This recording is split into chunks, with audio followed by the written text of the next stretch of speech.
প্রিয়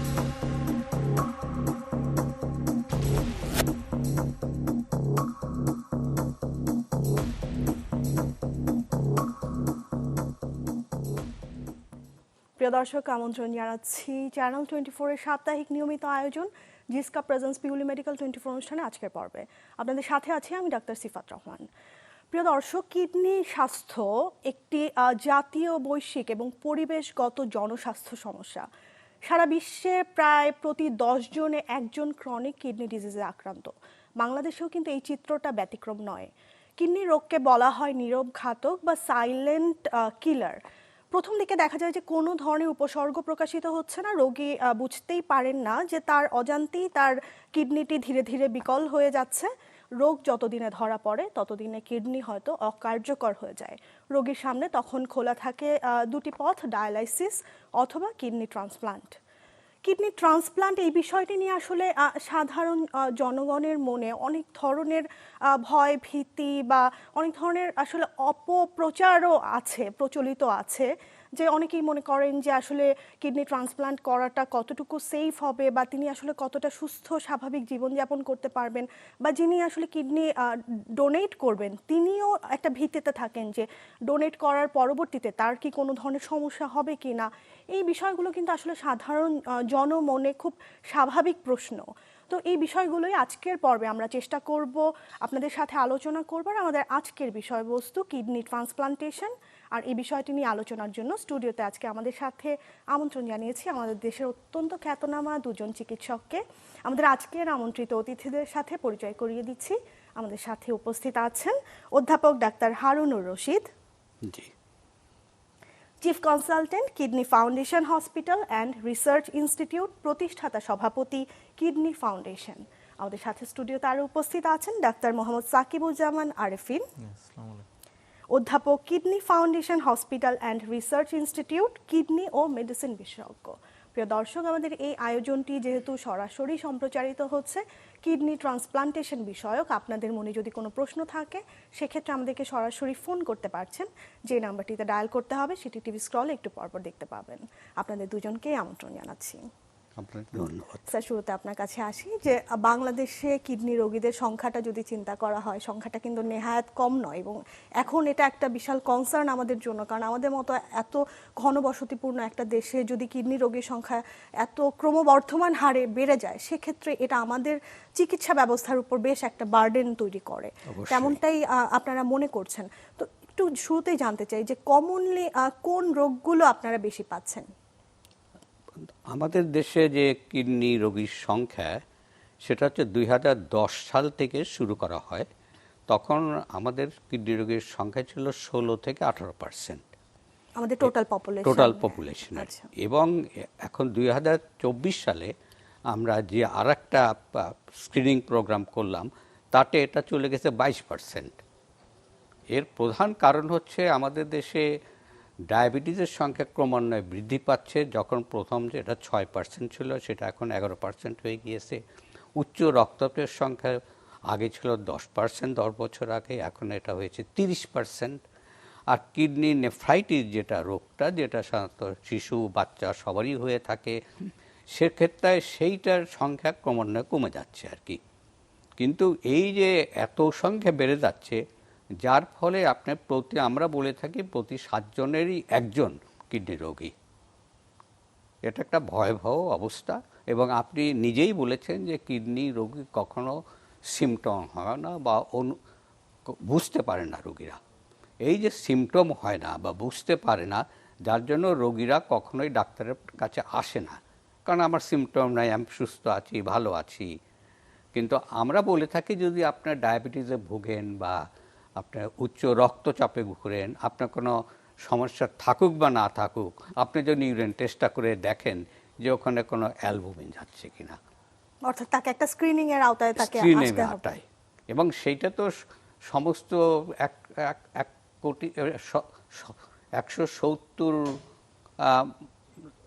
মিলিয়ন মানুষের তো সম্ভব না। সেই জন্য আমরা বলি যে আমরা যে 18 কোটি 19 কোটি মানুষ আছে, তাদের বয়স যখন 40 বছর পদার্পণ করবে তারপর থেকে তার সিমটম থাকুক বা না থাকুক, সেই জন্য তার রক্তচাপটা পরীক্ষা করে, ইউরিন টেস্টে মাল্টিস্টিক্স দিয়ে খুব সহজে করা যায় সেটি দিয়ে করে নেয়, এবং ডায়াবেটিসের গ্লুকোমিটার দ্বারা চেক করে নেয়। এইটা খুবই 150 থেকে 200 টাকা খরচ হয়, খুব কস্ট ইফেক্টিভ একটা। কিন্তু এটা শুরু করতে হবে কমিউনিটি ক্লিনিকের মাধ্যমে। আপনি জানেন যে বাংলাদেশে প্রায় 18,000 কমিউনিটি ক্লিনিক রয়েছে, যদিও 14,000 মতো বলা হয়ে থাকে। এই কমিউনিটি ক্লিনিকে প্রতিদিন প্রায় আপনি 8 লক্ষ রোগী দেখতে পারেন। যদি সব কমিউনিটি ক্লিনিকে একত্রিত করেন তাহলে আপনি কত স্ক্রিনিং করতে পারছেন। তো এই স্ক্রিনিং করে যদি আপনি ধরতে পারেন যে তার কোনো রোগী উচ্চ রক্তচাপ আছে, অথবা ডায়াবেটিস আছে, অথবা ইউরিন অ্যালবুমিন লিক করছে, আপনি তখন সেটা উপজেলা হেলথ কমপ্লেক্সে পাঠিয়ে দেন। উপজেলা হেলথ কমপ্লেক্সে ডাক্তার থাকবে। সেই ডাক্তারের ওখানে যদি আপনি সিরাম ক্রিয়েটিনিনটা করতে পারেন, যেটা পুরুষের জন্য 1.3 মিলিগ্রাম আর মহিলাদের জন্য 1.2 মিলিগ্রাম, সেটা যদি বেশি পান তাহলে আপনি কিডনি রোগী। এই কিডনি রোগী ধরার পর সঙ্গে সঙ্গে আপনি যদি ট্রিটমেন্ট করেন, আপনি কিন্তু পূর্ণ সুস্থ হয়ে যাবেন। এই স্ক্রিনিং এর প্রোটোকলটা কি জাতীয় পর্যায়ে স্যার আছে? জাতীয় পর্যায়ে আছে, আমরা অনেকবার বলেওছি এবং সরকার এটা করার চেষ্টা করছে। প্রত্যেকটা কমিউনিটি ক্লিনিকে এখন জনবল দেওয়ার চেষ্টা করছে। এখন 25% কমিউনিটি ক্লিনিক অ্যাক্টিভ, বাকি কমিউনিটিগুলো কোনটাই অ্যাক্টিভ না। অর্থাৎ প্রান্তিক জনগণ যেন সেই স্ক্রিনিং এর আওতায় আসতে পারে, সেজন্য কমিউনিটি ক্লিনিকগুলোকে এক্স্যাক্টলি। কিন্তু এইটাকে যদি আমরা অ্যাক্টিভেট করতে পারি, প্রত্যেকটা কমিউনিটি ক্লিনিকে ম্যাট্রিক পাস বা আইসি পাস ছেলেকে, তারা যদি কম্পিউটার একটু জানা থাকুক বা না থাকুক, যদি খাতা কলমেও লিখে রাখে, তাহলে কিন্তু একটা বিরাট সাফল্য পাবেন। পরবর্তী পর্যায়ে আমরা ক্যালকুলেট করে দেখেছি যে 50% কিডনি রোগ কমানো সম্ভব শুধুমাত্র কমিউনিটি ক্লিনিককে অ্যাক্টিভেট করে। Early detection and prevention. এইটাই বোধহয় বর্তমান সরকার চেষ্টা করছে, এইটা কিভাবে ক্রমান্বয়ে করা যায় আর কি। বর্তমান সরকার যে প্রাইমারি হেলথ কেয়ারকে গুরুত্ব দিচ্ছে এবং আমরা চাই যে রোগ প্রতিরোধ করতে, সেটা শুরুটা যেন প্রান্তিক পর্যায় থেকে হয়। স্যারের কথায় যেটা আমরা বুঝতে পারলাম যে হাই রিস্ক গ্রুপে যারা আছে, বিশেষ করে যাদের অনিয়ন্ত্রিত ডায়াবেটিস, উচ্চ রক্তচাপ, এবং একই সাথে আমাদের লাইফস্টাইলের একটা ব্যাপার জড়িত অবশ্যই আছে, যে আমাদের অনিয়ন্ত্রিত লাইফস্টাইল, এই বিষয়গুলোই মূলত কিডনি রোগকে ত্বরান্বিত করে। তো ক্রনিক কিডনি ডিজিজে যারা আক্রান্ত, তারা তো আমরা জানি যে একটা ডায়ালাইসিস প্রসেসের মধ্য দিয়ে তাকে দীর্ঘদিন যেতে হয়। তো ট্রান্সপ্লান্টেশনের প্রয়োজনটা আসলে কখন আসে? আপনি সুন্দর প্রশ্ন করেছেন, এটা আমাদের রোগীরাও সবসময় জানতে চায়। এখন যখন আপনার কিডনি সম্পূর্ণরূপে বিকল হয়ে যায়, তখনই আসলে ডায়ালাইসিস এবং ট্রান্সপ্লান্টেশনের প্রশ্নটা আসে। এখন কিডনি তো মানুষের একটা মেজর অর্গান, আমরা সবাই জানি। যেরকম হার্ট বলেন, লাংস বলেন, লিভার বলেন, সেরকম কিডনির একটা মেজর অর্গান, যেটা ছাড়া মানুষ বাঁচতে পারবে না। অনেকে আমাদের জিজ্ঞাসা করেন রোগীরা যে কেন আমি ডায়ালাইসিস করব, ডায়ালাইসিস করে আমার লাভ কি হবে? তো এর প্রথম উত্তরই হচ্ছে যে আপনি না করলে বাঁচবেন না। যখন আপনার কিডনি সম্পূর্ণরূপে বিকল হয়ে যাবে, তখন যেটা বলা হয় মেডিকেল সায়েন্সে, যে একজন মানুষ এই ধরনের ট্রিটমেন্ট ছাড়া, দ্যাট মিনস ডায়ালাইসিস, ট্রান্সপ্লান্ট ছাড়া মাত্র 3 মাস সে বাঁচতে পারে। লাইফ সেভিং একটা প্রসিডিউর। তার মানে আপনাকে এটা করতেই হবে, আদারওয়াইজ আপনি বাঁচতে পারবেন না। এখন প্রশ্ন আসতেছে কেন ট্রান্সপ্লান্টেশন করা দরকার? বিকজ ট্রান্সপ্লান্টেশন হচ্ছে আপনার একটা বেস্ট ট্রিটমেন্ট। বেস্ট কিভাবে?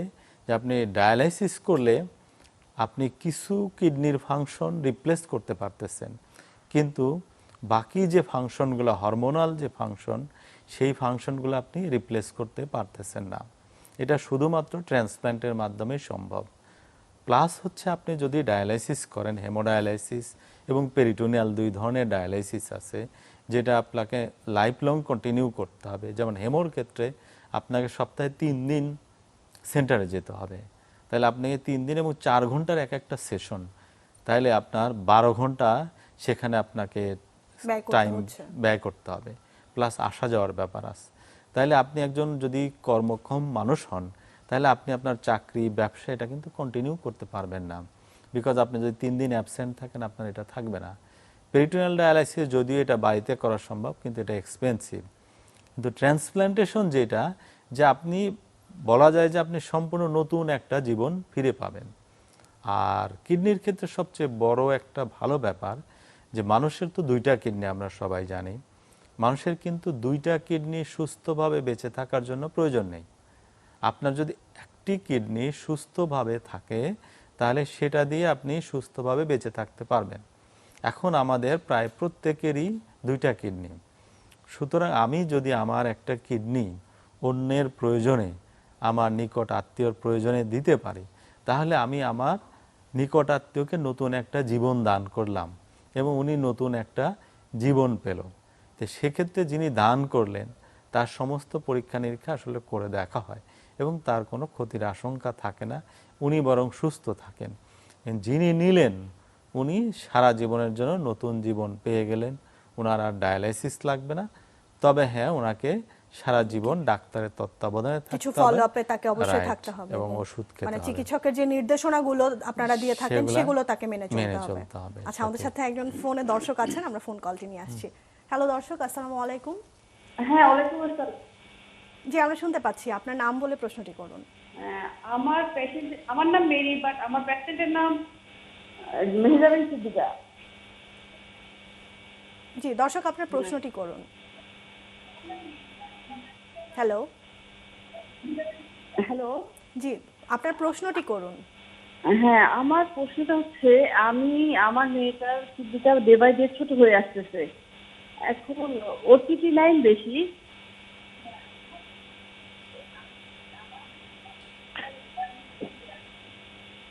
হ্যালো, আপনি কি শুনতে পাচ্ছেন? জি জি, শুনতে পাচ্ছি। আপনার প্রশ্নটি একটু আমাদেরকে স্পেসিফিক ভাবে করলে আমরা বুঝতে পারবো। টিভির ভলিউম কমিয়ে আমাদেরকে প্রশ্নটি করতে হবে। টিভির ভলিউমটা কমাই দিবে।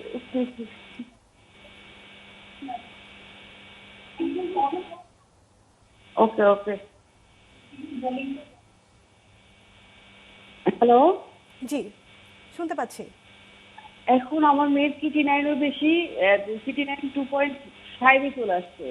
আবার ওর ইয়াও বেশি, ওই যে ইউরিক অ্যাসিডটাও বেশি। এখন এইটা থেকে আমার মানে রিকভার কিভাবে করবো? আপনার মেয়ের বয়স কত? আমার মেয়ের বয়স 16। 16 আমি বছর। সাকিব স্যারকে দেখিয়েছিলাম আগে, কিন্তু 17। স্যার, আপনাদের কি কোনো প্রশ্ন আছে ওনার কাছে? হ্যাঁ, আপনার মেয়ের প্রস্রাবের সাথে কি প্রোটিন যাচ্ছে না? আগে যেত, এখন তো যাচ্ছে না। আচ্ছা, আরেকটি কথা, আপনি বললেন যে কিডনিটা ছোট, তাই না? ডে বাই ডে ছোট হয়ে আসছে। ডে বাই ডে ছোট হয়ে আসতেছে। ব্লাড প্রেশার আছে? ও ব্লাড প্রেশার ওষুধ? আচ্ছা, না। ঠিক আছে, আমরা বুঝতে পেরেছি আচ্ছা মোটামুটি। তো উনি যেটা বললেন যে দেখাতেন আমাকে, হয়তো আরো ডিটেইলস হিস্ট্রি নেওয়া যেত। তখন এটা সাধারণত যে কিডনিটা ছোট হয়ে যাওয়া, এটা ক্রনিক কিডনি ডিজিজের লক্ষণ এবং এটা গুরুতর একটা খারাপ অবস্থা বলতে পারেন। কারণ যখন প্রোটিন যায় এবং কিডনি সাইজ নর্মাল থাকে, সেক্ষেত্রে সবসময় আমাদের কিডনি বায়োপসির একটা সুযোগ থাকে, যে আমরা কিডনি থেকে টিস্যু নিয়ে আমরা দেখতে পারি যে কি কারণে এমনটা হচ্ছে, মানে কিডনিটা খারাপ হয়ে যাচ্ছে। এই যে বললেন ক্রিয়েটিন বেড়ে যাচ্ছে, দ্যাট মিনস তার kidney function day by day এটা খারাপ হয়ে যাচ্ছে। তো সেক্ষেত্রে যেহেতু উনি বললেন কিডনি ছোট হয়ে যাচ্ছে, এখন বায়োপসি করার সুযোগ নাই, তার মানে তাকে আমরা রোগটা একদম স্পেসিফিক যে ডায়াগনোসিস এটা করতে পারলাম, যেটা স্যার বলতেছিলেন যে স্ক্রিনিং, একদম আগে থেকে জানা যে কেন অ্যালবুমিনটা যাচ্ছে, শুরুর থেকে বোঝা, তখন আপনার এটা রোগটা ট্রিটমেন্ট করা অনেক সহজ। এক্ষেত্রে ওনার কিছুটা জটিল হয়ে গেছে ব্যাপারটা। যদিও উনি বললেন 2.5, তো এখনও কিডনি পুরোপুরি খারাপ হয়নি, একটা মাঝামাঝি পর্যায়ে বলা যায়। সুতরাং কনজারভেটিভ যে ম্যানেজমেন্ট আরও আছে সেগুলো আমরা তাকে দিতে পারি এবং সেগুলা দিয়ে হয়তো আশা করা যায় উনি আরও অনেক দিন সুস্থ থাকবে যদি ডাক্তারের তত্ত্বাবধানে থাকেন। এবং চিকিৎসাটা রাইট, এবং এই মেয়ের ক্ষেত্রেই ট্রান্সপ্ল্যান্টের কিন্তু খুব ভালো একটা সুযোগ আছে, যেহেতু তার বয়স বললেন 16। সুতরাং তার বাবা মা যে কেউ সুস্থ থাকলে তাকে কিডনি দান করতে পারেন যদি ব্লাড গ্রুপ মিলে যায়, আর বাবা মার ক্ষেত্রে টিস্যু টাইপিং মিলে যাবে। সুতরাং তাদের যদি ডায়াবেটিস, হাই ব্লাড প্রেশার না থাকে, তো সুতরাং ওনারা যদি কিডনি দেন তাহলে ওনার মেয়ে কিন্তু পূর্ণাঙ্গ আবার একটা জীবন ফিরে। দ্যাট মিনস কিন্তু বলতেছি না যে এখনই, কারণ কিডনি ফাংশন 2.5 মিনস এখনও ভালো আছে। সুতরাং একটা পর্যায়ে গেলে উনি যদি আমাদের রেগুলার তত্ত্বাবধানে থাকেন তখন আমরা বলতে পারবো যে now you are taking the preparation for the transplant. তখন উনি প্রিপারেশন নিলে এটা ট্রান্সপ্ল্যান্ট করলে আশা করা যায় ওনার মেয়ের বাকি জীবন সুস্থ স্বাভাবিকভাবে জীবন কাটাতে পারবেন।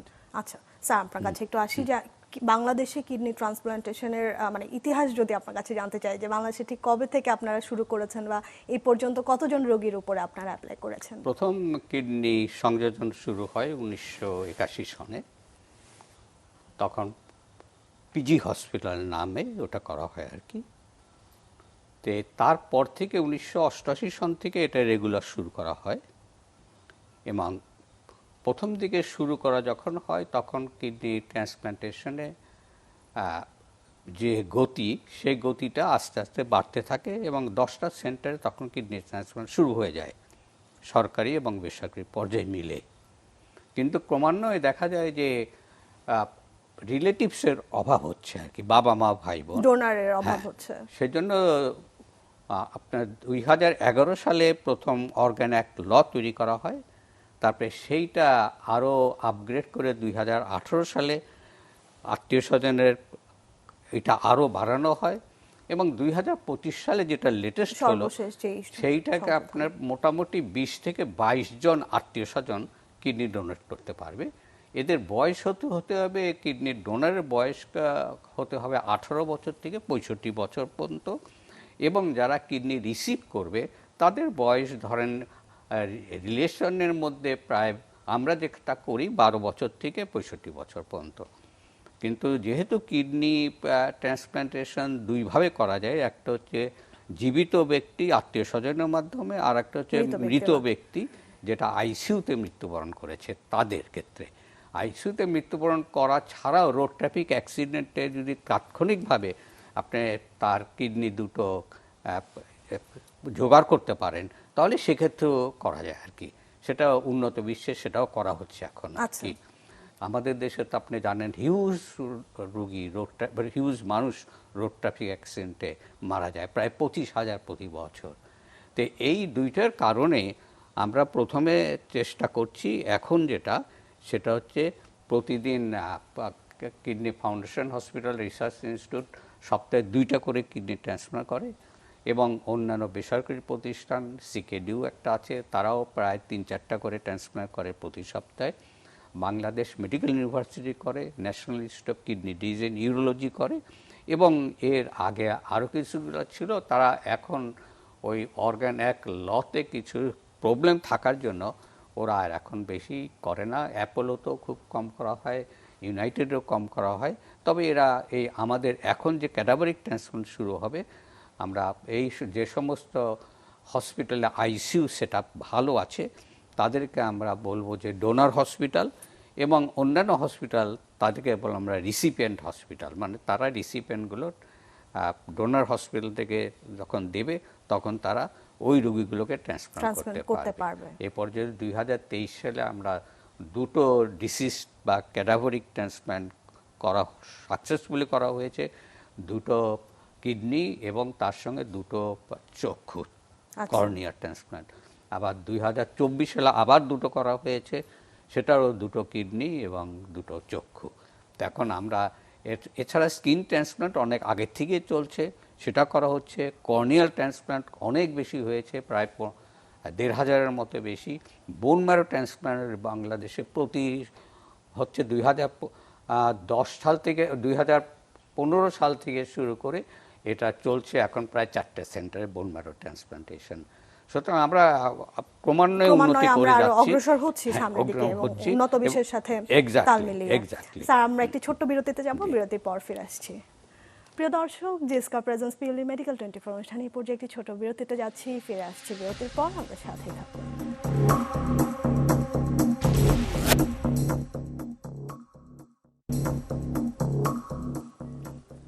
প্রিয় দর্শক, বিরতি শেষে আবারও আমন্ত্রণ জানাচ্ছি চ্যানেল 24-এর সাপ্তাহিক নিয়মিত আয়োজন জিসকা প্রেজেন্স পিউলি মেডিকেল 24 অনুষ্ঠানে। আজকের পর্বে আমরা কিডনি ট্রান্সপ্লান্টেশন বিষয়ে কথা বলছি। কিডনি দান তিনি হতে পারেন একজন জীবিত ব্যক্তি অথবা মরণোত্তর কিডনি দান, দুটোই অত্যন্ত মানবিক একটি ব্যাপার। প্রতি বছর প্রায় 40 থেকে 50 হাজার মানুষ কিন্তু কিডনি ফেলিওরে মারা যাচ্ছে। তো এই মানুষগুলোকে সেভ করতে আপনার শরীরে একটা কিডনি দান হতে পারে একটা অসাধারণ একটা উদ্যোগ, অত্যন্ত মানবিক একটা উদ্যোগ। আসলে বাংলাদেশে বিভিন্ন ধরনের ধর্মীয় ট্যাবু আছে বা মানুষের মনে অনেক ধরনের প্রশ্ন আছে যে কারণে আসলে তারা দ্বিধাগ্রস্ত থাকেন। তো এই প্রশ্নগুলোর উত্তরই চেষ্টা করছি আজকের পর্বে আমরা খোঁজার, এবং আমাদের সাথে আজকে স্টুডিওতে উপস্থিত আছেন দুজন বিশেষজ্ঞ চিকিৎসক। আমাদের আজকের আমন্ত্রিত অতিথি অধ্যাপক doctor Harunur Rashid, chief consultant, kidney foundation hospital and research institute, প্রতিষ্ঠাতা সভাপতি, কিডনি ফাউন্ডেশন। আমাদের সাথে আরও উপস্থিত আছেন ডাক্তার মোহাম্মদ সাকিবুজ্জামান আরেফিন, অধ্যাপক, kidney foundation hospital and research institute, kidney ও মেডিসিন বিশেষজ্ঞ। বিরতি শেষে আপনাদের দুজনকে আবার আমন্ত্রণ জানাচ্ছি। স্যার, যে কথাগুলো আসলে আলোচনা হচ্ছে এবং বারবারই উঠে আসছে, যে স্যার উল্লেখ করলেন যে বাংলাদেশে হিউম্যান অর্গান ট্রান্সপ্লান্টেশন ল আছে, এবং আমরা জানি যে অর্গান ট্রাফিকিং অর্থাৎ ইলিগাল ওয়েতেও কিন্তু অর্গান ট্রাফিকিং হয়ে থাকে। তো সেটাকে ঠেকানোর জন্য বা সেক্ষেত্রে আসলে কি ধরনের ব্যবস্থা নেওয়া প্রয়োজন বলে আপনি মনে করেন? এখন আপনার যখন জীবন বিপন্ন হয়ে যাবে, মানুষ তো বাঁচতে চায়, সুতরাং আমরা ডাক্তাররা যখন পরামর্শ দিয়ে থাকি যে আপনার কিডনি ট্রান্সপ্লান্টেশন করতে হবে, তখন স্বাভাবিকই একজনের মনে আসে যে আমি এই অর্গান কোথায় পাবো, আমি কিডনি কোথায়। ইভেন অনেকে আমাদেরকে জিজ্ঞাসা করেন যে স্যার আপনার হসপিটালে কি কোনো ব্যবস্থা আছে কিনা, কারণ সাধারণ মানুষের তো এই বিষয়ে জ্ঞান নেই, অজ্ঞতা, তাই না?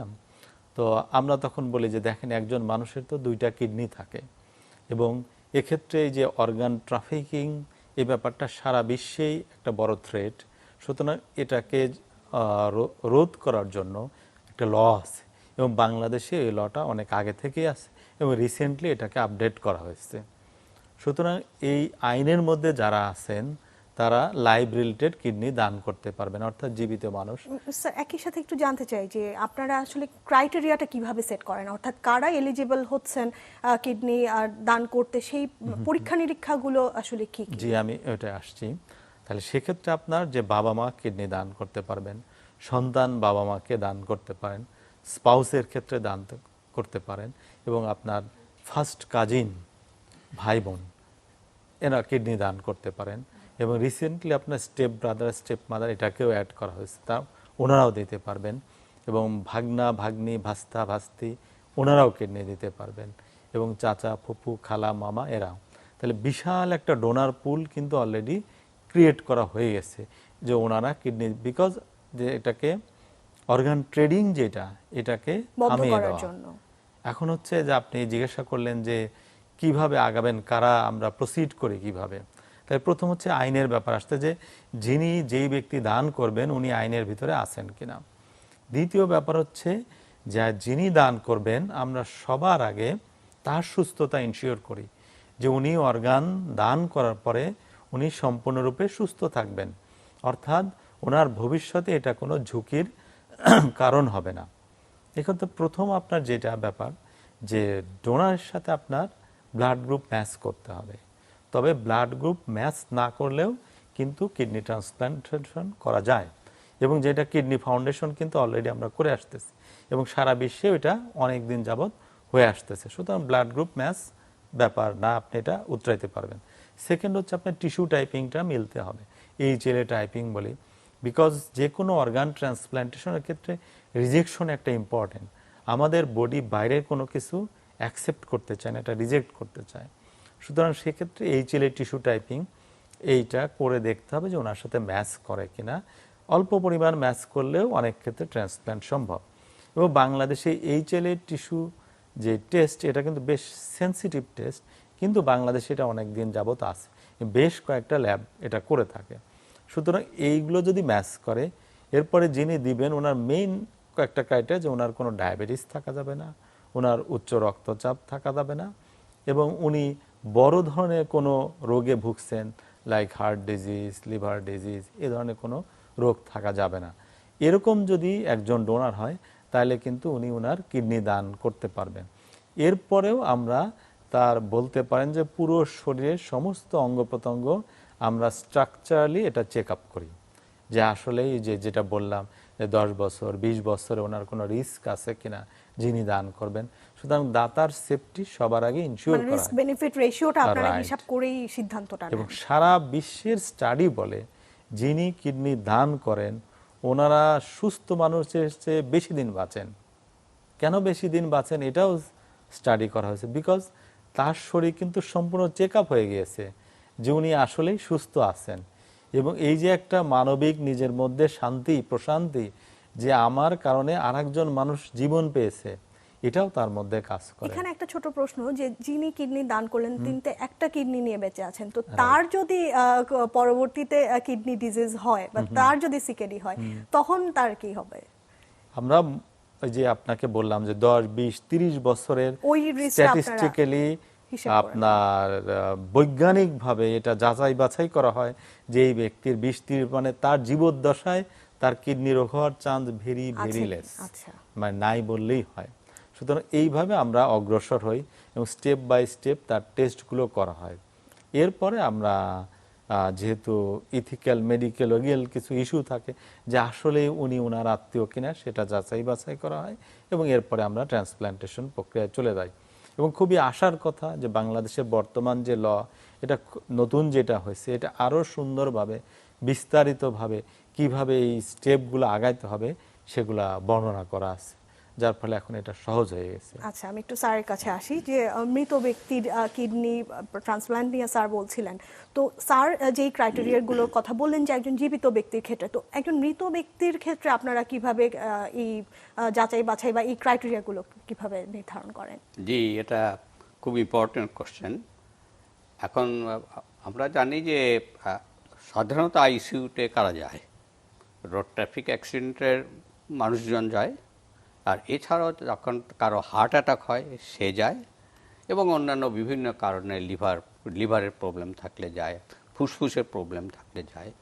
আমরা যেগুলো স্ট্যাটিস্টিক বাংলাদেশে আছে, তাহলে আপনার প্রথমে যে এইটা ডিসিজ ট্রান্সপ্ল্যান্টেশন আমরা চিন্তা করেছি, তখন আমরা দেখেছি যে আইসিইউতে কী ধরনের রোগী ভর্তি হয়।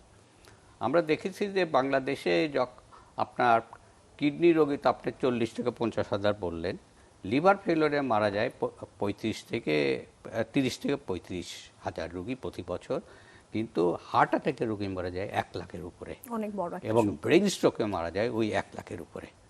দ্যাট মিনস আপনার আইসিইউতে যে রোগীটা ব্রেন স্ট্রোকে মারা যায় এবং রোড ট্রাফিক অ্যাক্সিডেন্টে মারা যায়, সে হচ্ছে বেস্ট ডোনার। মানে তার কোনো নন কমিউনিকেবল ডিজিজ থাকার কথা চান্সটা কি কম? কম। তার শুধু হাইপারটেনশন থাকতে পারে, ডায়াবেটিস ইউজুয়ালি থাকে না।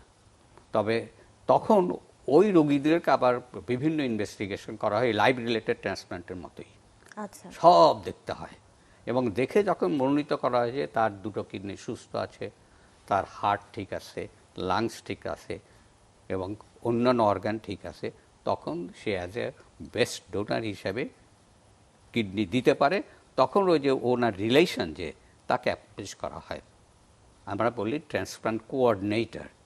সে যে যখন রুগীটা ইয়াং রোগী ভর্তি হয় 20 বছর থেকে শুরু করে 60 বছরের মধ্যে, তখন ওই ট্রান্সপ্লান্ট কোঅর্ডিনেটর, ধরেন নিউরোসায়েন্স হসপিটাল ফর এক্সাম্পল, অথবা বাংলাদেশ মেডিকেল ইউনিভার্সিটি, অথবা ঢাকা মেডিকেল কলেজ, তখন আইসিইউ স্পেশালিস্টরা ওদেরকে তখন প্রতিদিন তার প্রোগ্রেসটা দেখে। প্রোগ্রেস না করাচ্ছে সে রোগী ধীরে ধীরে ডিটোরিয়েট করছে, তখন ওরা রোগীর আত্মীয় স্বজনকে করে যে আপনার রোগী তো ভালো ছিল কিন্তু কোনো উন্নতি হচ্ছে না, সে কিন্তু আস্তে আস্তে ডিটোরিয়েট করে যাচ্ছে। তারপরে ফার্দার যখন ডিটোরিয়েট করে যায়, তখন আবার এই ট্রান্সপ্লান্ট কোঅর্ডিনেটর অথবা গ্রিফ কাউন্সিলর তারা আবার রোগীকে বলতে থাকে রোগীটা তো খুবই খারাপ হয়ে গেল, এখন রোগীটা হয়তো মারা যেতেও পারে। এই ক্ষেত্রে যে নেক্সট টু দ্য কিন, যে তার আত্মীয় স্বজন, তাদেরকে ব্রিফ করা হয়, এখন দেখেন আপনার রুগীটা তো মারাই যাচ্ছে, মরে যাচ্ছে, কিন্তু আপনার রুগীটা কিন্তু 8টা অর্গানকে আমরা মানুষকে কিন্তু বাঁচিয়ে দিতে পারে, দান করতে পারে। এই কনসেন্টটা তখন তাদের কাছ তাকে থেকে দেওয়া হয়, বারে বারে বলতে হয়। তখন বলছে আমার রুগী মাত্র 47 বছর বয়স, সে মারা যাচ্ছে, তার কাজের জন্য যদি, তার ডোনেশনের জন্য যদি আমি আরও 8টা মানুষকে বাঁচিয়ে দিতে পারি, 8টা অর্গান ফেলো রুগীকে বাঁচিয়ে দিতে পারি, তাহলে তো সে তো এত মহৎ কাজ তো সৃষ্টিকর্তার কাছে নিঃসন্দেহে তিনি গ্রহণযোগ্য হবে। তখন সে যদি বলে যে আমি কিডনি দেব, তখন করা হয় কি, প্রথমেই হার্টটা বের করে নেওয়া হয় by the heart specialist, heart surgeon. তারপরে বের করা হয় লাং স্পেশালিস্টের, তারপরে বের হয় লিভার স্পেশালিস্ট, আর সবচেয়ে শেষে করা হয় কিডনি স্পেশালিস্ট, মানে কিডনি সার্জন। কারণ কিডনি অনেক দিন ভালো থাকে, 24 ঘন্টা পর্যন্ত ভালো থাকে, কিন্তু হার্ট ভালো থাকে ওই আইসিইউতে 6 ঘন্টা, লাংস ভালো থাকে 8 ঘন্টা, লিভার ভালো থাকে 12 ঘন্টা, আর কিডনি থাকে 24 থেকে 48 ঘন্টা। সেটা কিডনিটাকেই লাস্টে নেওয়া হয়। এখন ওই নেওয়ার পরে সেটা আবার স্টেরাইল আইস ব্যাগে ওই বিভিন্ন হসপিটালে পাঠিয়ে দেওয়া হয়। যেমন যদি হার্ট স্পেশালিস্ট হার্ট ফাউন্ডেশনে যেতে পারে, ইউনাইটেড হসপিটালে যেতে পারে, এই ধরনের, অর্থাৎ রেসিপিয়েন্ট হসপিটালে সেটা রেসিপিয়েন্ট হসপিটাল। এবং রেসিপিয়েন্ট হসপিটালে একটা রেজিস্ট্রি করা থাকে যে তার কত হার্ট ফেলার রুগী আছে, কত কিডনি ফেলার রুগী আছে, সব হসপিটালে করা থাকে। যেমন কিডনি ফাউন্ডেশনে আমাদের রেজিস্ট্রি আছে, কিডনি ফেলার রুগীদের পুরো রেজিস্ট্রি রয়ে গেছে আমাদের, যারা ডায়ালিসিস করে। এবং তাদেরকে সার্ভে করে বলা হয়েছে, আমাদের অনুষ্ঠানের সময় শেষ হয়ে সার্ভে করে বলা আছে যে আপনি যখন কোনটা করতে ইচ্ছুক, লাইভ রিলেটেড ট্রান্সপ্লান্ট করতে ইচ্ছুক, না মরে যাওয়ার পরে কিডনি গ্রহণ করতে ইচ্ছুক, এবং না ডায়ালিসিস করতে ইচ্ছুক। তো প্রায় বেশিরভাগই বলে যে আমি মৃত্যুর পরে কিডনি। স্যার, আপনাদের দুজনকে অসংখ্য ধন্যবাদ, অত্যন্ত চমৎকারভাবে অনেক অজানা তথ্য আমাদেরকে আজকে দিয়েছেন। আপনাকে ধন্যবাদ, সেই সাথে জিসকা ফার্মাসিউটিক্যালকে অসংখ্য ধন্যবাদ, চ্যানেল 24কে অবশ্যই ধন্যবাদ। প্রিয় দর্শক, রক্তদান করার মতো করে অর্গান দান করার বিষয়টাও বাংলাদেশের মানুষের মধ্যে প্রচলিত হবে এবং মানুষ মানবিক দৃষ্টিকোণ থেকে অর্গান দানে এগিয়ে আসবে, এই আশাবাদ ব্যক্ত করে আজকের পর্ব থেকে এখানেই বিদায় নিচ্ছি। আপনারা সবাই ভালো থাকবেন, সুস্থ থাকবেন।